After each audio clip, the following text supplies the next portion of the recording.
Alhamdulillahi Rabbil Alamin. Wa afdalu salati wa atammu taslim ala ashrafil anbiya'i wal mursalin Nabiyyina Muhammad wa ala alihi wa sahbihi ajma'in. Allahu akbar, Allahu akbar, Allahu akbar. La ilaha illallah. Allahu akbar, Allahu akbar. Walillahil hamd. Takbirat të cilat ngjallin në zemrën e muslimanit dhe të besimtarit ndjenjën e shpresës të madhështisë, ndjenjën e gëzimit dhe të hares në këtë ditë të Kurban Bajramit, ditë e cila na kthen tek i dërguari i Allahut Ibrahimi alayhi salatu wassalam, jeta e të cilit është mësim për çdo besimtar, jeta e të cilit është model për çdo musliman, në jetën e të cilit njeriu vëren dhimbje dhe shpresë, një lloj siç vëren tek umeti sot dhimbje dhe shpresë.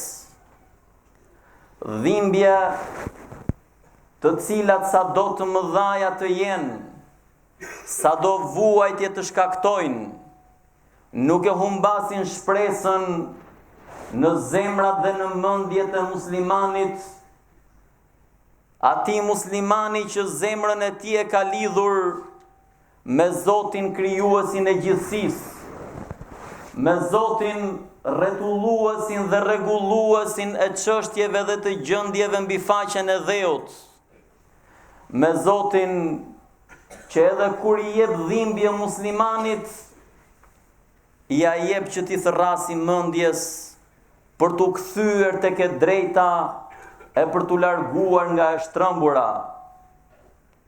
Shohim në këtë kohë vuajtje nga më të ndryshmet, dhe shkaku kryesor i këtyre vuajtjeve janë punët tona.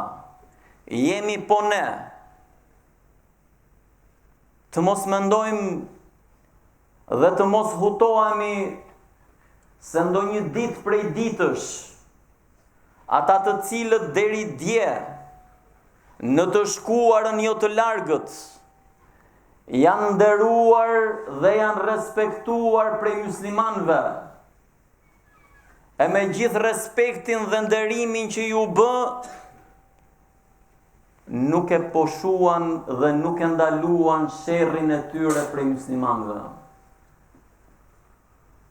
Trojet shqiptare, ato troje që Zoti i Madh i nderoi me Islam, kujtojmë së bashku se si i kanë trajtuar komshitë e tyre, serb qofshin apo grek, i kanë trajtuar me respektin që meriton njeriu dhe u kanë dhënë të drejtat që u takojnë njerëzve, të drejta dhe respekt që e ka obliguar Allahu i madhëruar. E megjithatë, nuk ndalën dhe nuk pushuan derisa e trazuan gjendjen në ato troje për të bërë sherrin më të madh dhe për t'i maltrajtuar njerëzit, sepse ishin musliman, sepse i kishte nderuar Zoti ata shqiptar me Islam. Nuk kursyen gjakun e tyre, nuk i lanë të pacoptuara trojet e tyre. Të njëjtën gjë e bën mbar ata komshinj të cilët ju rryen shqiptarët për fen që kishin përqafuar.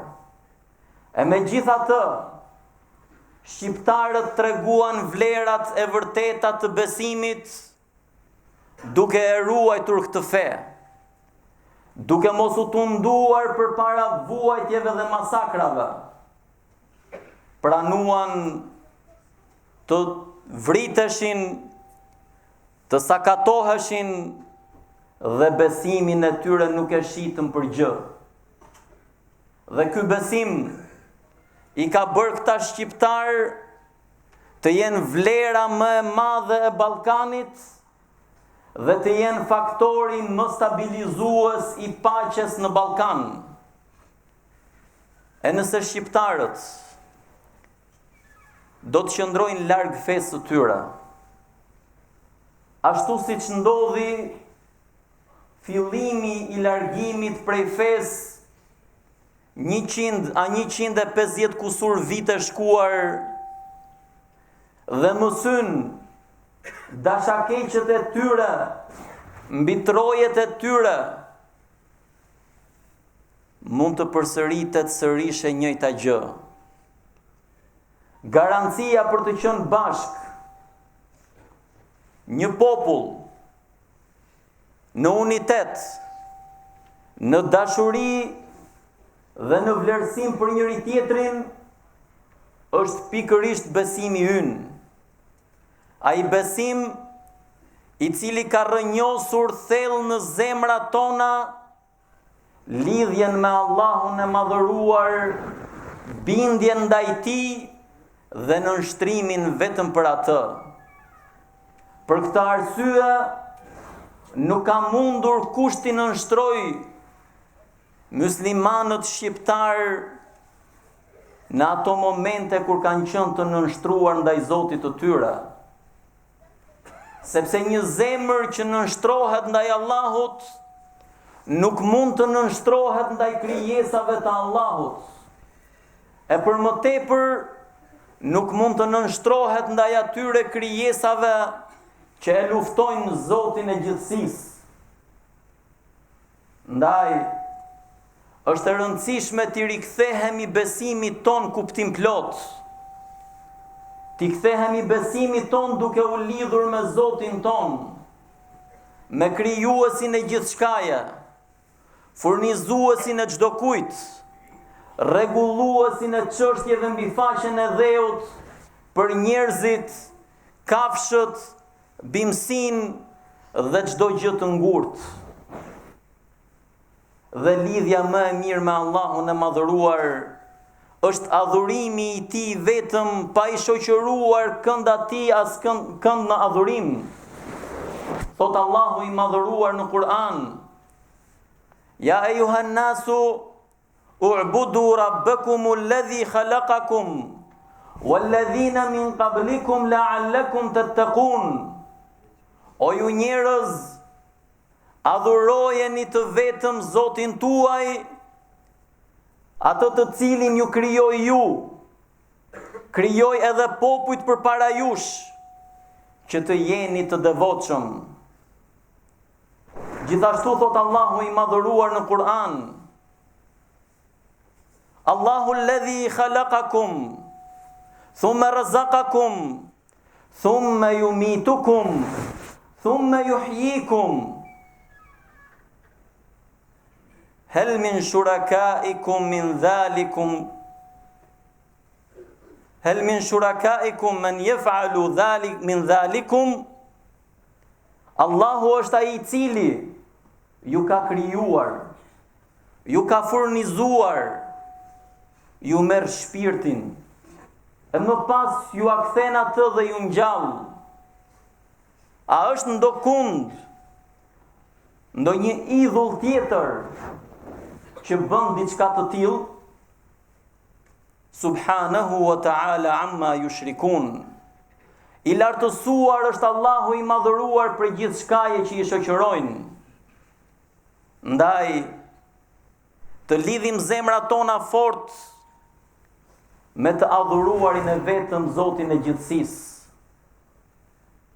Sepse lidhja e zemrës me atë garanton hutinë e zemrës prej çdo thirrjeje tjetër. E sa njerëz në emërtime të ndryshme sot kërkojnë t'i coptojnë shqiptarët edhe më shumë nga që kanë coptuar në kufi, duke thënë se kosovarët nuk janë e njëjta kulturë si shqiptarët, E shqiptarët e Maqedonisë njëjtë nuk janë e njëjta kulturë si shqiptarët. Për të na bërë identitete të ndryshme. Për të qenë më të lehtë në glabërim për ata që s'na duan. Për të qenë numër i pavlefshëm në llogari.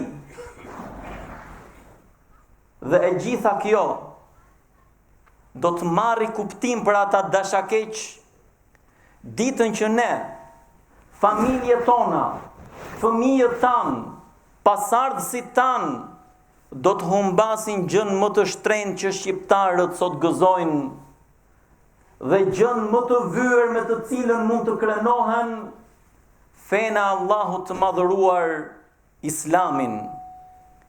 Këtë fe e cila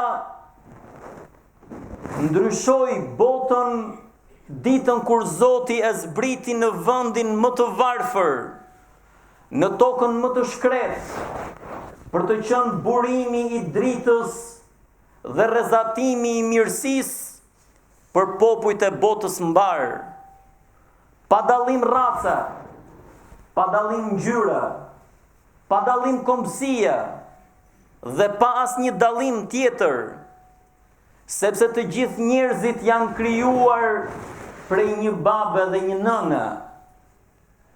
Dhe ky bab është krijuar prej dheut që Zoti e zgjodhi prej tokës.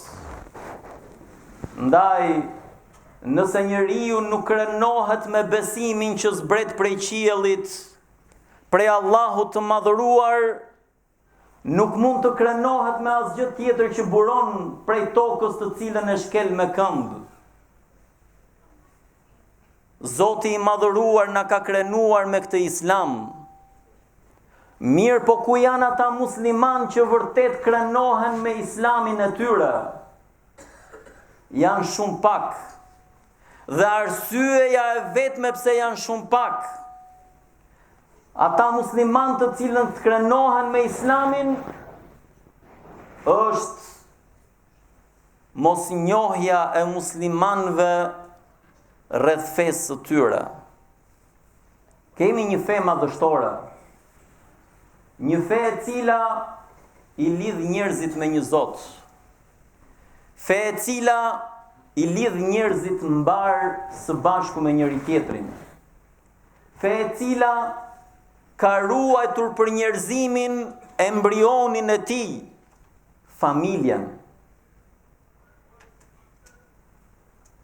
Ndaj, edhe sulmohet familja islame në mënyrë sistematike,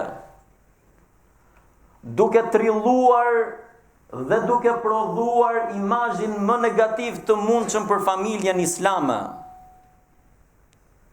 Imazhi i cili bëhet edhe më i besueshëm në mashtrimin dhe trillimin e tij, kur ndodh që në mezin e muslimanëve realisht ka njerëz të cilët nuk e njohin sistemin e familjes islame. Për të njohur sistemin e Islamit në familje, vlen dhe vyen për çdo prind që ja don të mirën shtëpisë së tij, të shikoj se si e ka ndërtuar jetën familjare i dërguari Allahut sallallahu alaihi wasallam. Ka qenë kulmi i modelit të mirë, ka qenë kulmi i bashkëshortit ideal, edhe pse ishte profet, edhe pse ishte i pari i shtetit, edhe pse ishte njeriu më i kërkuar ndë njerëz në hallet dhe gëzimet e tyre, sërish gjendej pranë familjes së tij në çdo moment. Në momentet e hallit, në momentet e gëzimit, dhe kohën e tij të lirë kalonte në gjirin e familjes. Kur ishte në familje, ishte i njëjtë me ta. Ndihmonte bashkëshortën, luante me fëmijët, me niprit dhe mbesat, për të forcuar lidhjen familjare, sepse pa këtë lidhje familja s'funksionon. Bënte edhe punët që shumë kush që i thot vetes së tij burr nuk denjon t'i bëj. Ndërkohë që burrin ta forcon morali i lartë dhe vlerësimi tek të tjerët. Pikë së pari në familje.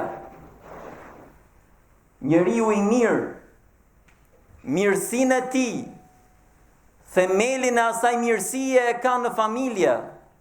Siç thot i dërguari i Allahut sallallahu alaihi wasallam, khairukum li ahlihi wa ana khairukum li ahli. Më i miri ndër jush është ai që është edhe më i miri në familjen e tij. E unë jam më i miri ndër ju në familjen time. Qepte, pastronte, mirte, luante.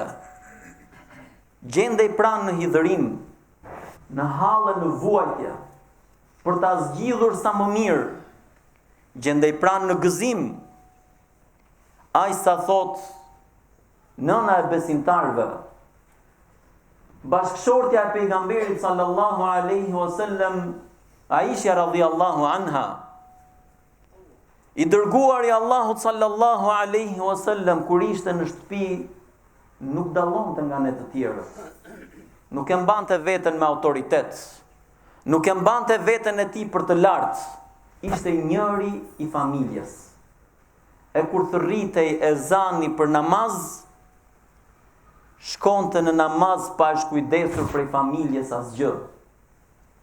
Ky është burri dhe kryefamiljari që vendos ekuilibrin në balancën më të drejtë të mundshme. Kohën e familjes ja kushton familjes. Kohën për Allahun në namaz ja kushton Allahut me namaz. Dhe nuk i përzien gjërat. Kur është koha e familjes, shkujdeset, e kur është koha e namazit, shkujdeset.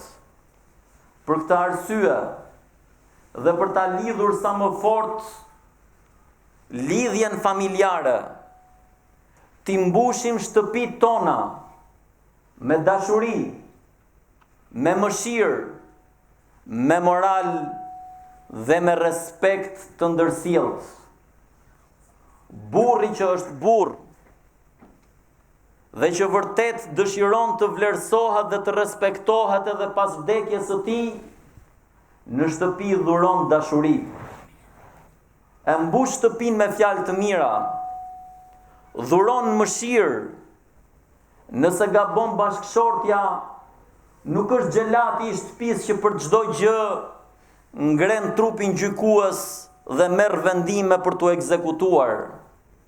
Me fëmijët është prindi dashamir, i cili luan me ta, i jep nga koha e tij. Ti bëj fëmijët të ndjejnë që prindi është shoku i tyre më i mirë, për të mos përfunduar në rrugët e paditura të jetës, në shoqërinë e pagarantuar të këtyre rrugëve.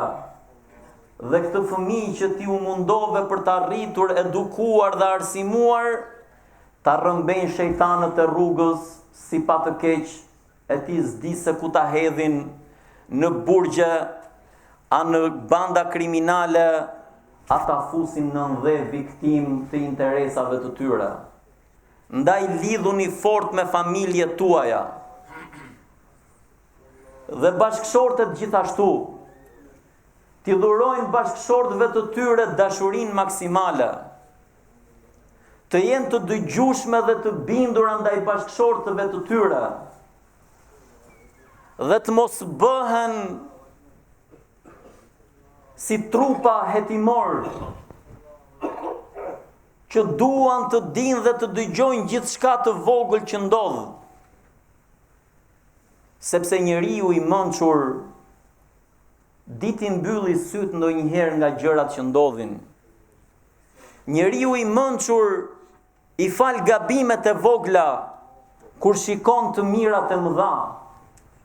Dhe kjo është edukat që na e ka dhënë Allahu i madhëruar, i cili e fal gabimin ton të vogël për një të mirë që veprojmë edhe kur harrojmë të kërkojmë falje. E treta, dhe për të qenë bashkë me njëri tjetrin, të lidhur fort, të jemi sa më të fort në moralin ton, ta përhapim këto moral mes nesh, të mos na mungoj fjala e mirë, të mos na mungoj solidariteti me njëri tjetrin në ditët e vështira, por edhe të bëhemi pjesë e njëri tjetrit në gëzime. Askujt nuk i kushton gjë një telefonat, apo një mesazh drejtuar dikujt, ku thjesht e merr dhe i thot o filan si je, më mori malli të dëgjoj zërin, si i ke nga shtëpia, hallet punët si i ke. Edhe nëse s'ke mundësi të bësh asgjë më shumë se sa kaq, mjafton që në zemrën e atij që telefonon fut gëzim. Kur e takon vëllain tënd musliman, buzëqeshi, sepse buzëqeshja është sadaka. Dhe sadakaja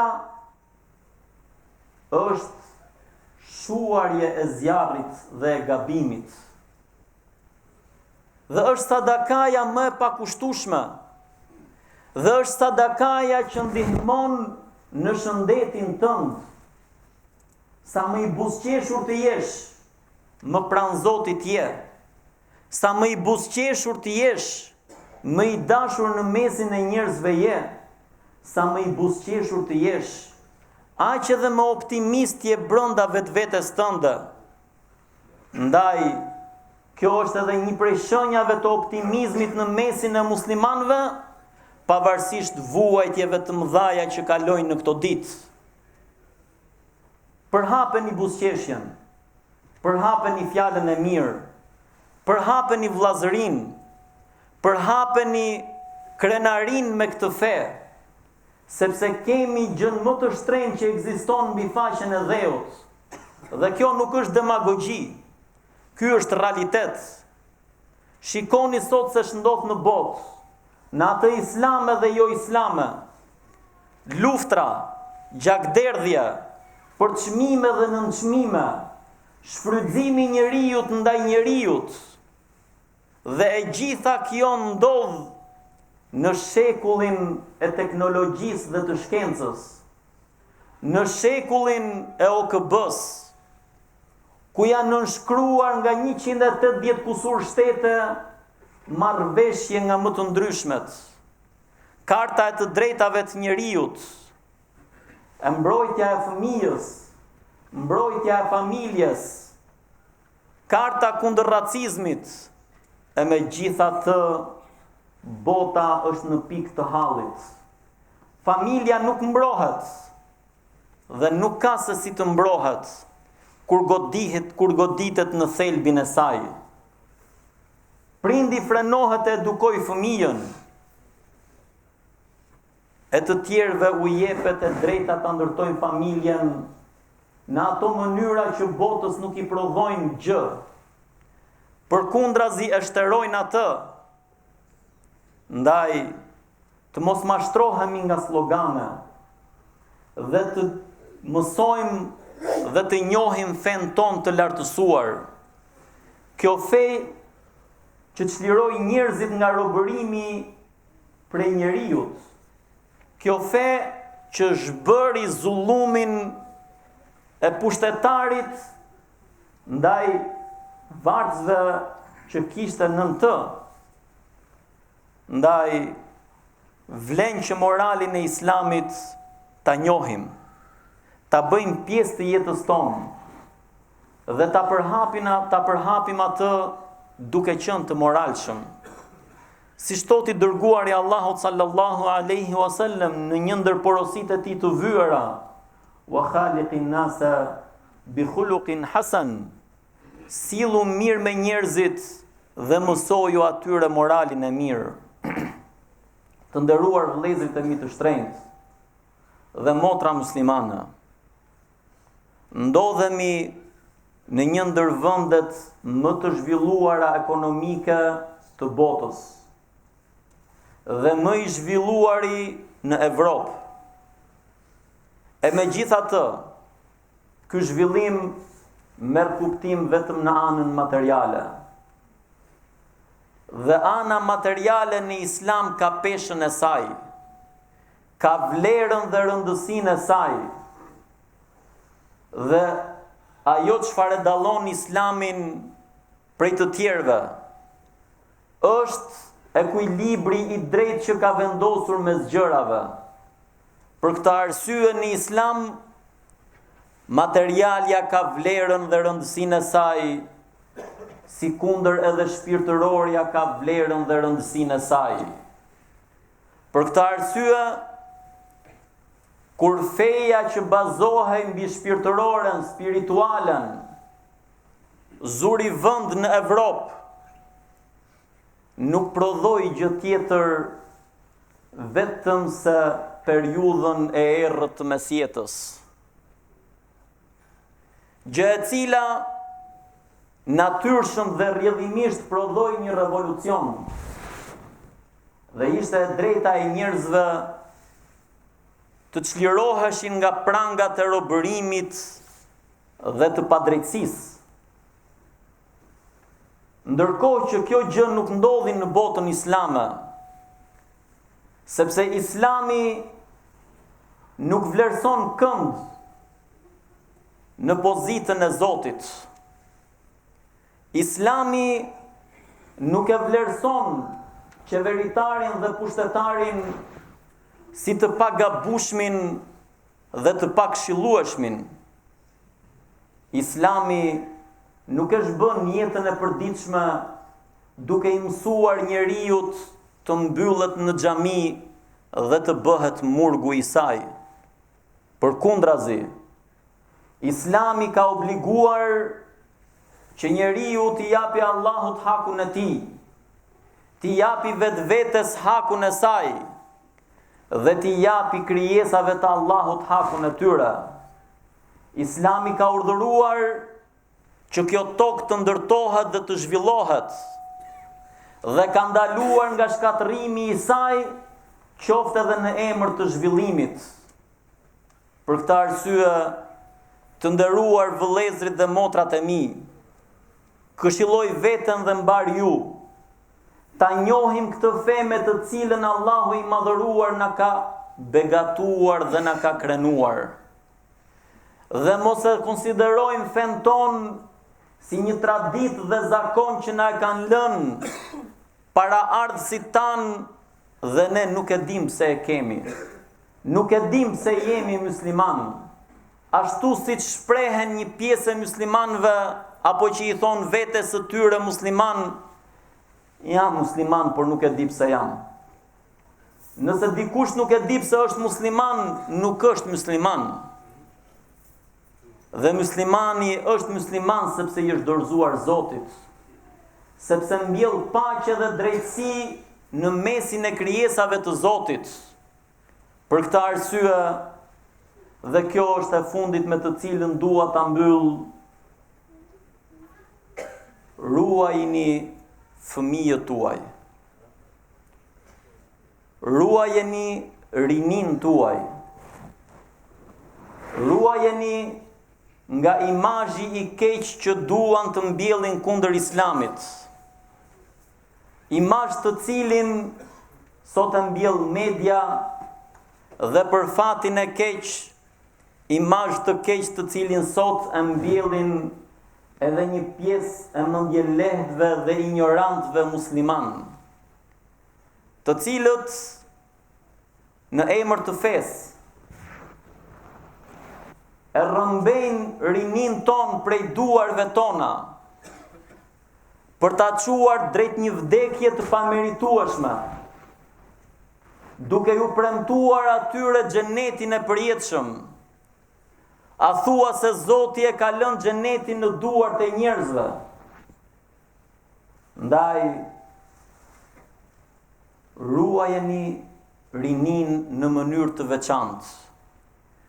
Dhe garancia për ruajtjen e tyre është që në shtëpia tona të lexohet Kurani, të lexohet historia e Muhamedit alayhi salatu wassalam, e këtij burri të nderuar, Lusë Allahun e madhëruar të na bëj musliman të drejtë, musliman të vetëdijshëm dhe të ndërgjegjshëm për fen tonë, të na bëj krenar me këtë fe në praktik dhe në fjalët tona. Lusë Allahun e madhëruar t'i mbush zemrat tona me gëzim dhe me dritën e besimit. E lusë Allahun e madhëruar t'i çliroj muslimanët nga vuajtjet dhe brengat ku do ndodhen dhe ta sjell agimin e këtij umeti dhe të na mundsoj ta shijojmë kënaqësinë e besimit dhe krenarisë së besimit.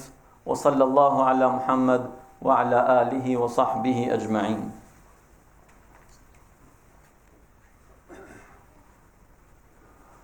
Bismillah, alhamdulillah, salatu wa salamu ala rasulillah wa ala alihi wa sahbihi ajma'in.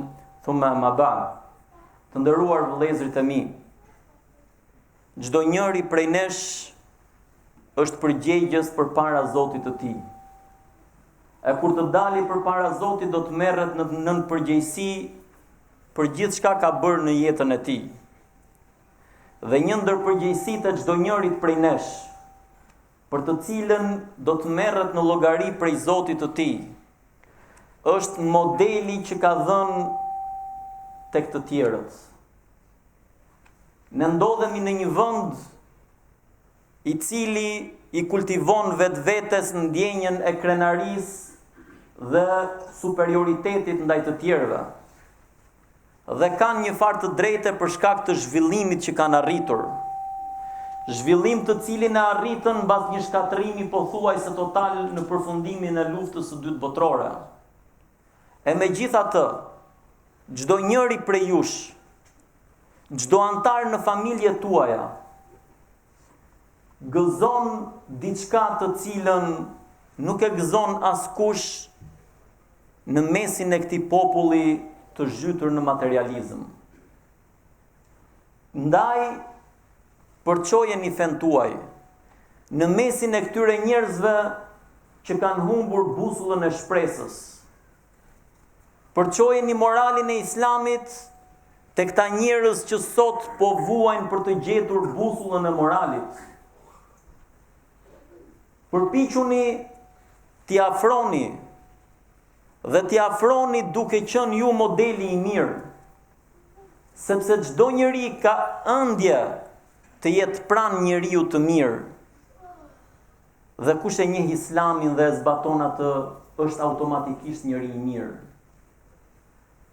Ftojini këta njerëz, kolega apo komshinj, në raste të ndryshme, për të parë se si jeni ju shqiptarët musliman, se si janë traditat dhe morali juaj, për të kuptuar se vlera reale e zhvillimit është tek ajo që ju keni, dhe merrni prej këtyre njerëzve më të mirën që ata kanë, prej arsimit dhe zhvillimit, dhe kështu do t'jetë çdo njëri prej nesh i dobishëm në jetën e tij dhe për shoqërinë mbar.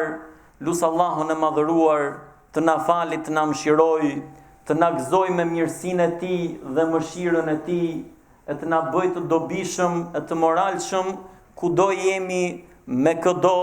O sallallahu ala Muhammad wa ala alihi wa sahbihi ajma'in. Dhe gëzuar Kurban Bajramin të gjithë dhe për cilën ju urimin tim në familjet tuaja, e Zoti ju nderoft e ju shpërbleft me të mirat e kësaj bote dhe të botës tjetër.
Bilal